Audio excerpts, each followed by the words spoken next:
एक बार फिर मैं कमला सिंह और आज ठीक है हरिमंदिर पांडे जी, कामरेड हरिमंदिर पांडे जी के पास परसहा में बैठा हूं।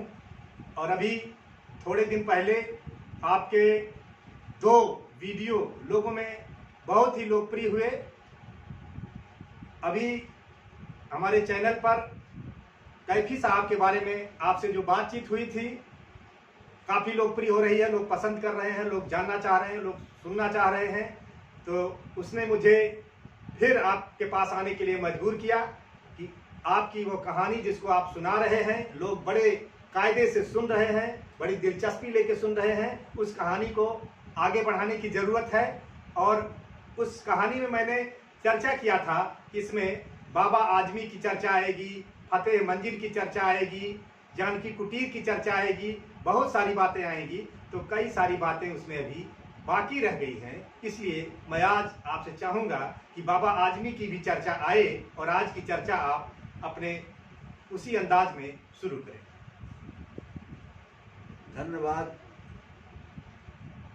बाबू कमला सिंह। कैफी आजमी और उनके बेटी शबाना आजमी, पत्नी शौकत कैफी, शौकत आजमी और बाबा आजमी। बाबा आजमी का असली नाम है अहमर आजमी। अहमर आजमी, अहमर माने होता सुर्ख, लाल। कैफी के पास जब बम्बई में कोई मकान नहीं था, कानपुर से बम्बई गए थे, तो वहाँ वो कम्युनिस्ट पार्टी का हेडक्वार्टर था खेतबाड़ी, बॉम्बे सेंट्रल के पास। बहुत लंबा हो जाएगा। शौकत कैफी उनकी शादी होती है सज्जाद ज़हीर के घर, ये सब किताबों में छपा हुआ है। और वहाँ ये लोग पैदा हुए। बाबा आजमी शबाना कम्युनिस्ट पार्टी दफ्तर में जब ये लोग रह रहे थे वहाँ पैदा हुए। तो जाहिर है कि दफ्तर का, पार्टी का, वातावरण का, कैफी के दर्शन, फिलॉसफी का, सोच का, राजनीतिक काम का असर था कि बाबा तो घरेलू उर्फ का नाम, उर्फियत का नाम है और नाम उनका असली है अहमर आजमी। अहमर आजमी, अहमर आजमी, जिसको कम लोग जानते हैं। तो कैफी के साथ जो मेरा समय गुजरा है और उनकी ज़िंदगी के बारे में करीब से मुझको देखने को मौका मिला है। कैफी साहब जब गांव आके रहने लगे, चकबंदी से ज़मीन मिल गई और अपनी ही ज़मीन में एक बाग लगाए आम का। उस बाग का नाम है मोती। इसको बहुत कम लोग जानते हैं। बाग का नाम है मोती। शौकत कैफी जो उनकी पत्नी है, उनके घर के अंदर का नाम है मोती। घर में कैफी साहब और उनके फैमिली, परिवार के लोग, रिश्तेदार लोग दुलार प्यार से उन्हें मोती कहते थे। शौकत जी को, शौकत कैफी को जी। और उन्हीं के नाम पर कैफी साहब ने अपनी ज़मीन में 2-2.5 बीघे का बाग लगाया। कैफी साहब गांव की ज़िंदगी जब रहने लगे तो गांव हमारे हवा पानी के मामले में तो बहुत अच्छे लगते हैं। पैदा की हुई खेती देखने में अच्छी लगती है, लेकिन घरेलू ज़िंदगी, मेड़ डांड़, खेत का झंझट, जोतना बोना, चकबंदी का झंझट, मुकदमेबाजी का झंझट, कैफी को यहाँ से भी गुजरना पड़ा। गांव का असली मज़ा भी उनको चखना पड़ा। उन्हें अपने घर, पैतृक घर पाने के लिए मुकदमा लड़ना पड़ा और वो बड़ा मुकदमा लंबा चला। तो कैफी ने गांव की ज़िंदगी पर और उनके पास एक उनके रिश्तेदार आए थे कनाडा से, मैंने देखा था। 1 आध महीना और रुके थे रिश्तेदार। और अप्रैल का महीना था, आजमगढ़ गए रिश्तेदार को लेके कैफी साहब, मैं नहीं साथ में था। बहुत अंदर लू उड़ रही थी, धूल उड़ रही थी। तो उनके रिश्तेदार कनाडा से मेहमान ने कहा कि कैफी कहाँ चले आए, इतना अंधड़, इतना गर्मी, इतनी धूल उड़ रही है, बम्बई छोड़ के यहाँ क्यों चले आए। पत्रकार या कोई रिश्तेदार कैफी साहब से जब ये कहता था कि बम्बई छोड़ के यहाँ क्यों चले आए, तो कैफी कहते थे कबीर से क्यों नहीं पूछते कि बनारस छोड़ के मगहर चले आए। उनका बहुत सख्त जवाब। और कभी कभी तो कुछ नाराज़गी, जैसे पत्रकार वगैरह पूछते तो लगता था कि उन्हें लगता था कि गांव का महत्व ये कम कर रहे हैं। तो वो गांव के महत्व को मजबूत करने के लिए बड़ी हिम्मत से, ताकत से बोलते थे कि कबीर से पूछो कि क्यों मरने मगहर चले आए, मैं भी बम्बई से अपने गांव चला आया। गांव की ज़िंदगी जब वो जीने लगे और फतेह मंजिल तैयार हो गया, फतेह मंजिल से कार जब निकलती थी, इनके पटीदार संभवतः शब्बीर नाम था क्या, जहाँ मैंने बताया था किस घर में रुके थे, कपड़ैल। फतेह मंजिल नाम अपने पिता के, उनके पिता का नाम फतेह हाँ था, इसी नाते अब फतेह मंजिल नाम है। कार फतेह मंजिल से निकल करके सामने खड़े ही होना, फिर घूम करके जाना बड़ा मुश्किल हो रहा था, इसलिए कि जिस मकान में पैदा हुए थे उसको पट्टीदार ने कब्जा कर लिया था। इन्होंने अपने रिश्तेदार उस पट्टीदार से बहुत विनती किया, हर तरह से बात किया कि भाई दे दीजिए, नहीं दिए वो। अब यहाँ तक शरारत पर उतर आए पट्टीदार लोग कि वहाँ हैंड पाइप गाड़ दिए सामने जहाँ गाड़ी घूमती थी। जो इस तरह की दिक्कतें आई तो गांव की जिंदगी पर कैफी ने एक पूरी गज़ल लिख दिया। वो गज़ल साहित्यिक नहीं है, कोई लिटरेचर में उसका, उर्दू अदब में, साहित्य में नहीं, लेकिन गांव की ज़िंदगी पर वो मुकम्मल एक गज़ल लिख दिया। और उस गज़ल का पहला शेर और आखिरी शेर मुझको याद है, बाकी बीच का नहीं याद है। आप समझ जाएंगे गज़ल क्यों लिखी गई, गज़ल का क्या मतलब है। पहला शेर है, महक खुलूस की संदली गुबार में है।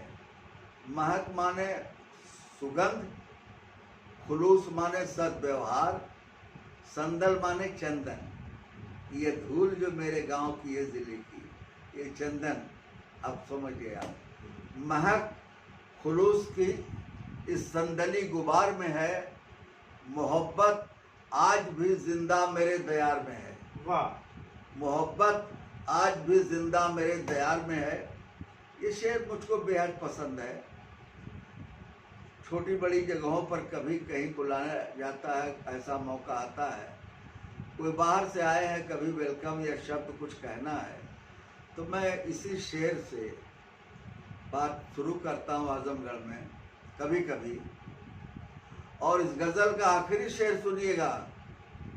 आखिरी शेर है, खुदा जाने अब की कैसी हुई है चकबंदी, खुदा जाने अब की कैसी हुई है चकबंदी, मेरी लाश किसी और के मज़ार में है। वाह वाह। खुदा जाने अब की कैसी हुई चकबंदी, मेरी लाश किसी और के मज़ार में है। मेरी लाश किसी और के मज़ार में। क्या बात। ये गज़ल मित्रों गांव की ज़िंदगी पर, जब मैं बता चुका हूँ कि जब प्राइमरी स्कूल का अशोक प्रियदर्शी डीएम ने शिलान्यास किया, मजमा चला गया, लोग चले गए, गांव वाले चाव चाव चाव चाव चाव चाव कर रहे थे, ये आए हैं यही करेंगे, जमीन अघूर कतवार हमारा कहाँ जाएगा, ये सब हो रहा था। कैफी ने मुझसे कहा कि आप आज रुक जाओ, मत जाओ घर, कहीं मत जाओ। मैं रुका, शौकत बैठी थी और कैफी साहब, हम तीनों बैठे थे। तीनों कोई किसी से बोल नहीं रहा था, और रह रह करके मैं और शौकत चच्ची कैफी साहब के चेहरे की तरफ देखते थे कि सोच रहे हैं और खुश है। तकलीफ और गुस्सा चेहरे से झलक रहा है। तो मैं तो नहीं भाई बोल पाया। शौकत कैफी ने कहा, कैफी क्या सोच रहे हो, क्या सोच रहे हैं, क्यों उदास है? हमारे बच्चे तो देश विदेश कहीं भी पढ़ सकते हैं, हवाई जहाज से आ जा सकते हैं। आप अपने बच्चे के लिए तो ये स्कूल बुनियाद डाले नहीं है।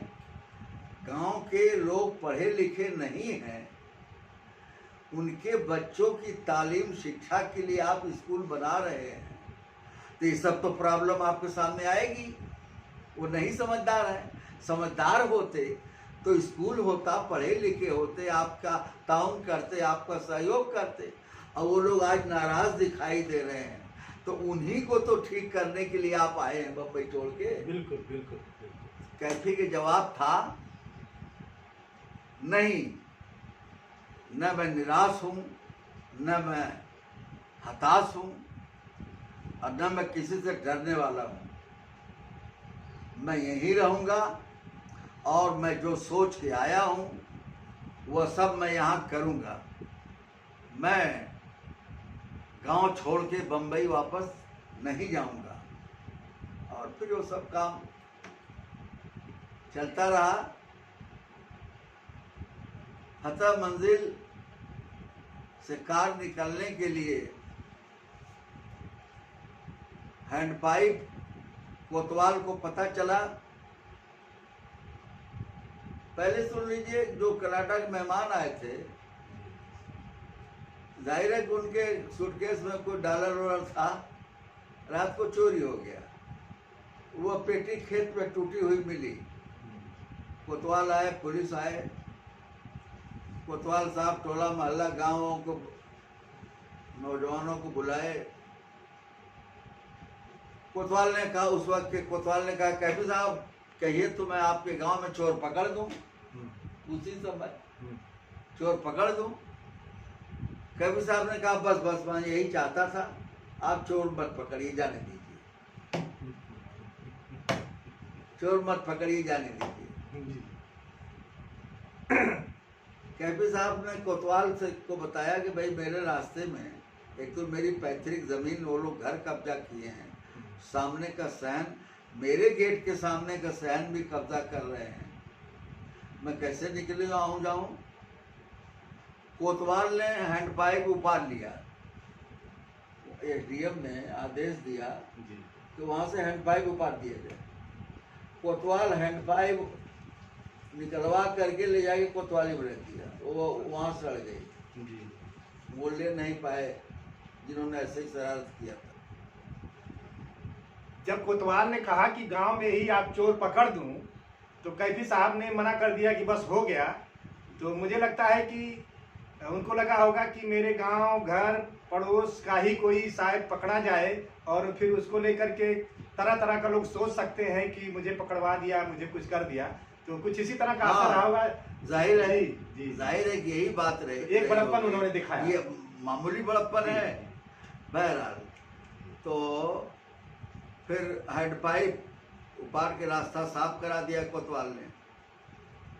फिर उसके कुछ दिन बाद कैफी या कैफी के परिवार से ताल्लुक रखती हुई बातें कुछ चस्पा की गई उनके दीवार पर, फतह मंजिल के गेट पर। अनावश्यक की बातें, अपमानजनक बातें, जिसे कैफी ने बुला करके मुझे पढ़ाया था। जिसने लिखा था उल्टा सीधा, उससे हिंदी में लिखा था, लग रहा था कि वो कम पढ़ा लिखा आदमी है, उल्टा सीधा लिखा था। तो कैफी ने कहा कि क्या होगा, चलो डीएम के यहाँ चलते हैं। ड्राइवर, मैं और कैफी साहब उस वक्त यहाँ डीएम के यहाँ गए। डीएम चाय और पिलाए, बात उत किए।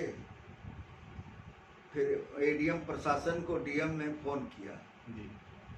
ये कैफी साहब आए हुए हैं, आपके यहाँ जा रहे हैं, आप इनकी बात सुनिए, समस्या का हल कीजिए। हम और कैफी साहब एडीएम प्रशासन, उनका नाम था मोतीलाल एडीएम प्रशासन थे, उनके कक्ष में घुसे। एक तो पहले वो खड़े होकर के आदर से सम्मान किए और उन्होंने जितने एडीएम थे कलेक्ट्रेट में सबको बुला लिया अपने चैम्बर में। कह रहे कैफी आदमी आए हैं, कैफी आदमी आए हैं। चाय पानी चलने लगा तो एडीएम ने कहा कैफी साहब हम आपकी समस्या बाद में सुनेंगे, पहले आज आप, हमने ही कुछ इशारा किया, आज आपको हम लोग सुनना चाहते हैं। कैफी साहब का मूड बन गया, चाय पानी होता रहा और कम से कम 8-10 नज़में जो देश दुनिया में मशहूर और छपी और डिमांड करने को सुनाते थे, खूब उन्होंने सुनाया। मैं ही लोगों को याद दिला देता था कि सांप नज़्म बहुत मशहूर है, मरियम नज़्म बहुत मशहूर है, ये कहिए वो कहिए, औरत नज़्म बहुत मशहूर है। तो लोग कहते थे, वो लोग कहते थे और फिर कैफी साहब मूड में सुनाते थे। मैं तो 1000 बार सुना था, लेकिन वो ऐसी चीजें हैं जो बार बार सुनने के जी कहता है। अगर तो समझ में आए तो एक आध नज्म की एक आध लाइन आप नहीं, मुझे कुछ नहीं याद है। मुझे, मैंने कहा कि गांव वाली गजल का वही आखिरी और पहला शेर याद है, बाकी और उनका कोई नज्म कोई गजल, उनकी फिल्म की लाइन वही याद है, कर चले जानो तन फिदा साथियों, अब तुम्हारे हवाले वतन साथियों, कर चले हम फिदा जानो तन साथियों, अब तुम्हारे हवाले वतन साथियों।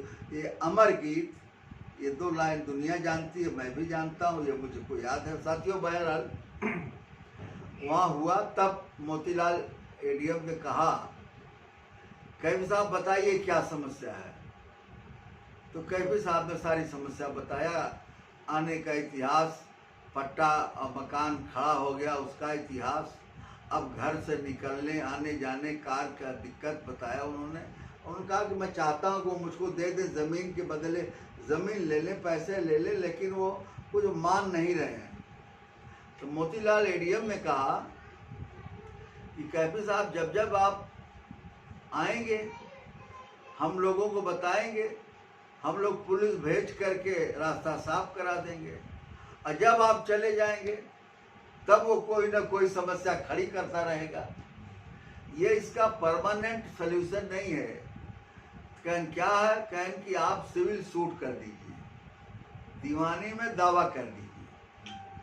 दीवानी में दावा कर देंगे तो वो एक तो स्टे हो जाएगा, और आप जैसा बता रहे हैं सब कुछ आपके पक्ष में होगा, लेकिन कागज पत्तर सब आप सजरा, और उसके बाद आपका दावा हो जाएगा। जैसा हुकुम मजिस्ट्रेट हमको देगा, हम लोग सब चल के आपके साथ खड़े रहेंगे, और ये समस्या आपकी हमेशा के लिए दूर हो जाएगी। कैफी साहब की समझ में आया कि सही कह रहे हैं। तो मुझसे उन्होंने पूछा कि कामरेड कोई अच्छा वकील बताओ। मैंने कामरेड अच्छा वकील क्या, आजमगढ़ जिले के सबसे बड़े वकील बताता हूँ, जानते हो? मैंने कहा जानता नहीं, मेरा उनसे हर तरह का पारिवारिक संबंध है। कौन?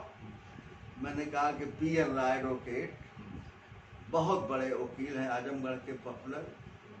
कहें चला जाए उनके यहाँ। हम कहे कि अभी देर शाम, कामरेड सुबह के वक्त चला जाए, 8-9 नहीं, हाँ कहे कि चलो उनके यहाँ। हम कहे कि अभी तो थोड़ा देर से चलिए।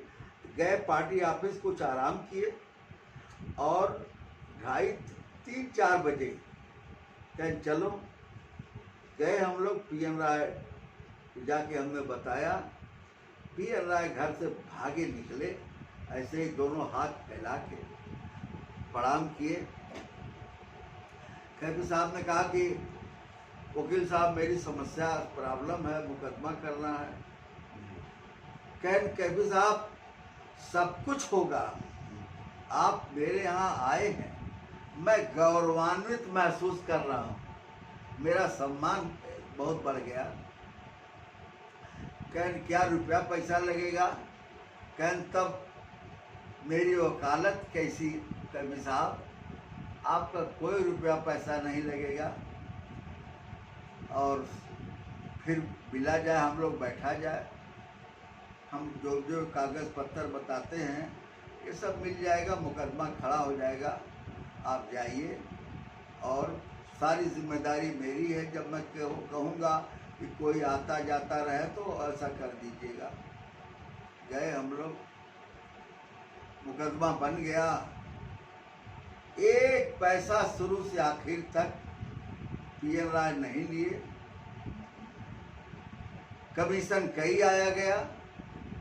कैफी साहब अगर अदालत में जाके बयान दे दिए होते तो मुकदमा डिसाइड हो गया होता। कभी मजिस्ट्रेट भी चाहते थे ये ख़त्म हो। कैफी साहब का कहना था कि मैं अदालत में नहीं जाऊंगा, अदालत मेरे पास आएगी, आने का जो हर्जा खर्चा होगा मैं जमा करूंगा। यह है कुछ नियम।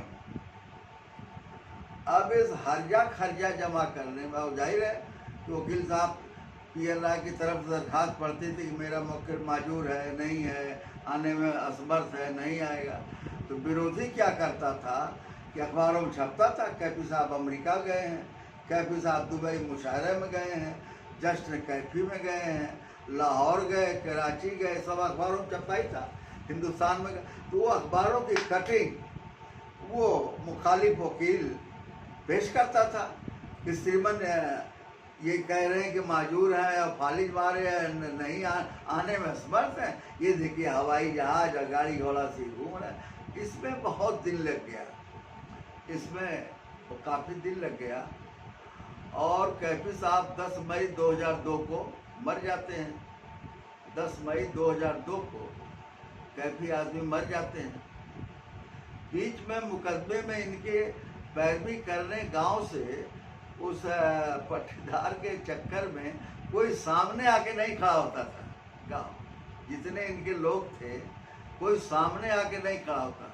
मैं पीएन राय के चैम्बर में जाके तारीख पूछ करके वहाँ खबर करवा देता था मिजवा में कि फला तारीख पड़ी है।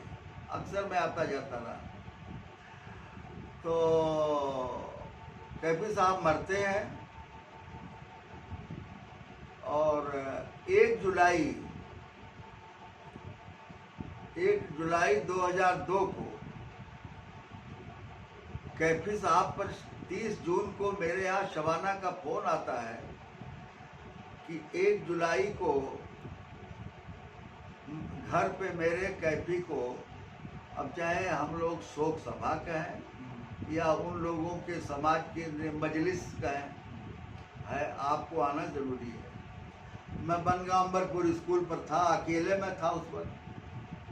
NPRC जो होते थे मास्टर साहब, मैंने उनसे कहा भाई बहुत ज़रूरी है, कैफी की शोक सभा, मरे बम्बई नहीं जा पाया, लेकिन शोक सभा मिजवा में मैं नहीं जाऊंगा तो बहुत सवाल उठ जाएगा कि हरमंदिर पाड़े जिंदा थे कैफी तो कैफी के साथ थे, उनके शोक सभा में क्यों नहीं है। मेरा जाना जरूरी, आप स्कूल संभाल लीजिए। मायावती का शासन था, चेकिंग जोर से हो रही थी। मैं चला गया मेजवा शोक सभा में और स्कूल पे चेकिंग हो गई। मैं अनुपस्थित पाया गया। एक भी दिन आप अनुपस्थित पाएंगे तो उस दिन की तनख्वाह जाएगी। 2400 का जो बोनस मिलता था वो बोनस सब जाएगा। ये तो मेरी ज़िंदगी में चलता रहा हमेशा। तो शबाना जी मिली और रोते हुए हमारे कंधे पर हाथ रखे पहले पर गई और घबराइएगा मत, हम लोग साथ रहेंगे, जो कैफी साहब चाहते थे वो किया जाएगा। ये सब चलता रहा। मुझे दूसरे दिन कलकत्ता जाना था, मेरे पास टिकट था जी। मैंने कहा मैं आज रुक नहीं पाऊंगा, मैं जा रहा हूँ घर। ये सरवत मेहदी लखनऊ से आए थे, माहौल के हैं, वहाँ सरकारी कर्मचारी थे। कैफी साहब का लखनऊ सचिवालय में काम जो भी पड़ता था स्कूल और एकेडमी का, सरवत मेहदी देखते थे। सरवत मेहदी लखनऊ से एक आदमी को लेके बाई कार आए थे वहाँ। मैं जब चलने को तैयार हुआ तो मुझे उन्होंने पकड़ लिया कि आज आपको नहीं जाना। मैंने कहा अरे कल मेरा टिकट है, कलकत्ता शिक्षक संघ की बैठक जाना है, मैं क्यों रुकूँ, मेरा कोई काम नहीं, हो गया सब। कहना हम आपको 12-1 बजे रात हो जाएगी, आपको घर पहुंचाएंगे, लेकिन आप रुकिए। हम कहा मकसद तो बताइए, बात क्या है। तो हम रुक गए, खाना वाना खाया गया। हमको 10-10:30 बजे सरवत मेहदी ने बताया कि कैफी ऑल इंडिया कैफी आजमी के नाम से एकेडमी लखनऊ में बनाने के लिए हमने बाइलाज लिख लिया है, और बाइलाज के कार्यकारिणी में आपका ये नाम है, आप दस्तखत कर दीजिए। उसमें इप्टा के राकेश का नाम था, राइटर शकील सिद्दीकी के नाम था, लखनऊ यूनिवर्सिटी की रिटायर्ड एक्स वो अब रिटायर बाद में तब वो वाइस चांसलर रूपरेखा वर्मा का नाम था। ये सब नाम हमने देखा, कुछ सोच समझ के कि ये मुनासिब जिनको मैं जानता हूँ, ये लोग मुझको जानते हैं, इन लोगों ने अगर हस्ताक्षर कर दिया है तो लाइए मैं भी कर देता हूँ। मैंने ऑल इंडिया कैफी एकेडमी पर दस्तखत कर दिया बाइलाज पर। कहें कि आप ही कहेंगे शबाना से, शबाना को इसका अध्यक्ष बनना है, आप ही दस्तखत कहेंगे। मैं भी हिचक रहा था कि शोक का माहौल ये वो है, और ये मुझी से प्रस्तुत कराना चाहते हैं। 11:30 रात का बजा, अकेले शबाना बैठी जहाँ कैफी साहब बैठते थे, मुझको बुलाई। हम दोनों बैठे, कहें कि ये जो लाइब्रेरी अब्बा ने बनाया है, इसके लिए आपसे कभी उन्होंने कुछ कहा? मैंने कहा एक तो आदमी जिंदा है तो उससे कैसे पूछा जाए कि आप मर जाएंगे तो ये लाइब्रेरी कहाँ जाएगी, क्या होगा, ये तो मेरी पूछने की हिम्मत नहीं पड़ी। कहें फिर इसको किया क्या जाए। हम क्या, हमारी भी समझ नहीं, कहें यहाँ तो झिंगुर खा जाएंगे और कोई रहेगा नहीं। उस वक्त तक मैं समझता हूँ कि शबाना जी मूड ये बना रही थी कि अब बिजवा से इतना गहरा संबंध है, नहीं बनाया जाएगा। लेकिन मेजवा वेलफेयर सोसाइटी कैफी आजमी बना चुके थे। उसमें पहला 1 लाख का चेक दिल्ली की चीफ मिनिस्टर शीला दीक्षित ने दिया था, ये मुझको उन्होंने बताया। क्या जानते हो इसमें सोसाइटी में पहली मदद किसने किया? मैंने कहा किसने? खैर शीला दीक्षित, दिल्ली की चीफ मिनिस्टर, पहला चेक 1 लाख का उन्होंने भेजा है। फिर मरने के बाद तो शीला दीक्षित ने पालम एयरपोर्ट जाइए आइए तो रास्ते में कैफी आजमी के नाम से रोड भी बनाया है दिल्ली में, पालम जाते हैं। और जुहू पर बम्बई में कैफी मरने के बाद कैफी आजमी के नाम का बहुत बड़ा पार्क बना हुआ है। उसमें कल्चरल और सोशल एक्टिविटीज़, खेल कूद, हमेशा बहुत बड़ा बाग और पार्क कैफी साहब के नाम पे है। ये मुकदमा जो मैं बात कर रहा हूँ, तो सवाल ये किताब की बात आई, बहुत चर्चा हुई इधर उधर की, तो उनका मैं किताब पांडे जी अलीगढ़ यूनिवर्सिटी को दे रही हूँ, वहाँ इसका यूज़ होगा। ये साहित्यिक किताबें हैं, धार्मिक किताबें होती तो किसी धार्मिक जगह पर देता तो कैफी पास तो धार्मिक किताब होने का सवाल ही नहीं है। अरे एक बार मैं वहीं था, ये लोग जो लोग कब्जा किए थे, बुढ़ऊ लोग 3-4 लोग थे खानदान के, और वहाँ के पुराने प्रधान भी लट्टू के अब्बा, ये लोग बैठ के सतवा ताश खेलते थे। और सीजन होता था तो जोंदरी का दाना भुजाया जाता था, और धनिया की चटनी और जोंदरी का लावा कैफी को बहुत पसंद था। और जो सज्जन मुकदमा कायम किया, लड़वा रहे थे और जमीन कब्जा किए थे, वो सबसे बढ़ चढ़ करके ताश खेलते थे।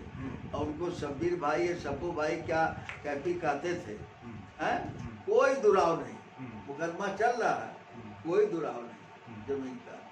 तो फिर कैफी साहब के मरने के बाद शबाना चली गई, मुकदमे के कोई पैरवी में आया गया नहीं, और अदम पैरवी में मुकदमा खारिज हो गया। अच्छा। अदम पैरवी में मुकदमा खारिज हो गया।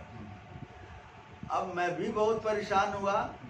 शबाना को ये तो था कि अब्बा को मिजवा बहुत प्यारा है, गांव बहुत प्यारा है, और अपनी जहाँ पैदा हुई वो ज़मीन बहुत प्यारी है, चाहते थे, लेकिन किया क्या जाए। करीब 2 बरस के बाद शबाना ने मुझसे कहा कि पीएन राय तो मर गए हैं, अब क्या होगा। हमने कहा उनके भाई रवि नारायण राय एडवोकेट हैं, कहन ये मुकदमा कैसे फिर से चालू होगा। हमने रवि नारायण राय एडवोकेट से बात किया तो कहन कि भाई अब पीएन भाई है नहीं, पिताजी भी नहीं है, मेरी भी स्थिति अब वो नहीं है, मुझे फीस नहीं चाहिए, लेकिन मुकदमे को रिस्टोर होने में 4,000 रुपये का खर्च है। आप उनसे 4,000 रुपया ले आइए शबाना जी से, और मुकदमा हम रिस्टोर करा देंगे। तो शबाना जी मुझको आई थी, बंगले पर बुलाई अंदर, और 4,000 रुपया गिन करके दिया उन्होंने कि आप रवि को दे दीजिए। रवि को मैंने दे दिया, मुकदमा रिस्टोर हो गया, फिर मुकदमा स्टार्ट हो गया है, मुकदमा चलने लगा। तारीख पे एक बार शबाना जावेद अख्तर तक आए थे, और सुलह की ही गरज से आए थे। जावेद अख्तर साहब ने बहुत ज़्यादा कीमत लगा दिया। बहरहाल उसने जो भी कीमत मांगा शबाना ने दिया, और वो ज़मीन बताया मैंने कि ज़मीन उनकी हो ही गई। मैं जानता था, चर्चा भी चली थी, मुलायम सिंह ने सोचा था, मुलायम सिंह ने जस भारती पुरस्कार उनको दिया था, और मुलायम सिंह ने जस भारती पुरस्कार देने के लिए मिजवा आना स्वीकार किया स्वयं। कैफी साहब, मैं भी गया। हाँ कैफी साहब, मैं मिजवा में आकर के आपको एक पुरस्कार दूंगा।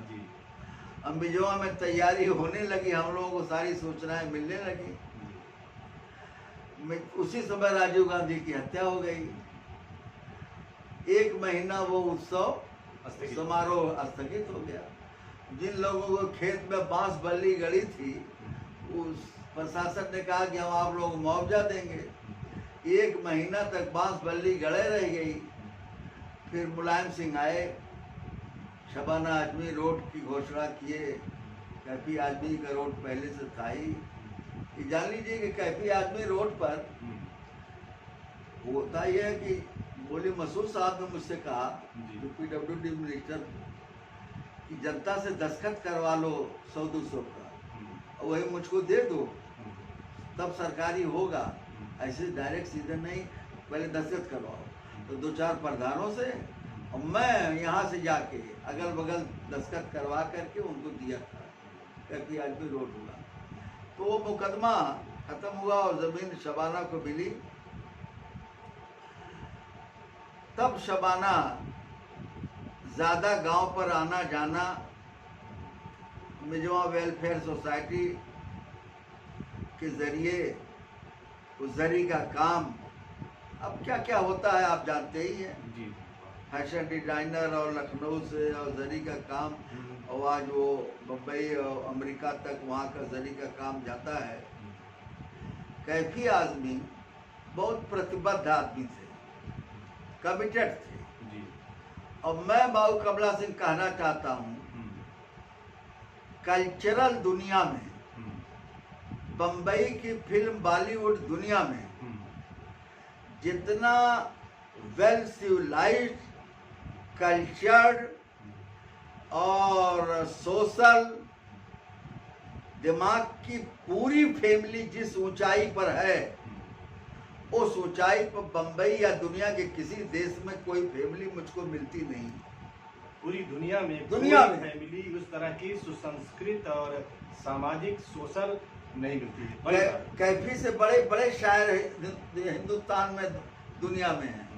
शबाना से बड़ी हीरोइन होंगी, शौकत से बड़ी, बाबा से बड़े कैमरामैन होंगे, लेकिन मैं अर्ज कर रहा हूँ कमिटेड, प्रतिबद्ध कमिटेड, समाज में धर्मनिरपेक्षता के लिए, समाजवाद के लिए, गरीबों के लिए, झोपड़पट्टी के लिए ऐसा प्रतिबद्ध फैमिली कल्चर फिल्मी दुनिया में, कल्चर में मैं तो दुनिया में कहीं नहीं पढ़ता। इनसे बड़ा नाम, इनसे बड़ी फैमिली बम्बई में भी है, कपूर फैमिली है, बच्चन फैमिली है, माता पिता, भाई बहन, बहू, सब के सब बड़े कलाकार हैं। लेकिन जो प्रतिबद्धता की मैं बात कर रहा हूँ, फूहड़ गाना, अश्लील गीत, फूहड़ गजल, फूहड़ नज्म, फूहड़ फिल्म पर कभी कैमरा बाबा का नहीं चला। और आज के 30 साल पहले बड़े अखबार में छपा था कि दुनिया के 20 कैमरामैनों में बाबा आजमी कैमरामैन है। वर्ल्ड के फिल्मी दुनिया में 20 बड़े कैमरामैनों में एक बाबा आजमी कैमरामैन है। दुनिया के टॉप 20 कैमरामैन में बाबा आजमी, जिनका नाम अभी आपने बताया था, क्या नाम बताया था? अहमद आजमी। अहमद आजमी पूरी दुनिया के कैमरामैनों में टॉप 20 में स्थान रखते ये हैं। 25-30 साल पहले हिंदी अखबार में छपा था, मैंने पढ़ा था। साथियों, ये बात मैंने जब बाबा से कही तो बाबा मुस्कुरा कर टाल दिए।